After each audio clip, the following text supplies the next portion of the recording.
তেহট্টে সকাল থেকেই পথে প্রচারে বিজেপি প্রার্থী অমৃতা রায়। তেহট্ট বিধানসভার বিভিন্ন এলাকায় ঘুরে ঘুরে সারলেন প্রচার। মনোবীক্ষণ পলিক্লিনিক, চিকিৎসার জগতে এক দশক। এখন এখানে সব বিষয়ে ডাক্তারবাবু এক ছাদের তলায়। ফোন করুন 7477799515 এই নম্বরে। একই দিনে পলাশীপাড়া ও তেহট্ট বিধানসভা এলাকায় পথে প্রচারে কৃষ্ণনগর লোকসভার বিজেপি প্রার্থী অমৃতা রায়।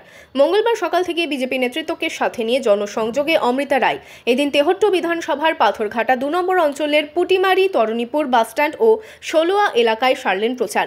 এর পাশাপাশি পলাশীপাড়া বিধানসভার বেশ কিছু এলাকাতেও প্রচারে অংশ নেন বিজেপি প্রার্থী। লোকসভা ভোটে এবার কৃষ্ণনগর কেন্দ্রে ত্রিমুখী লড়াই। বিজেপি প্রার্থী করেছে অমৃতা রায়কে। Bureau report, Madhyabanga news.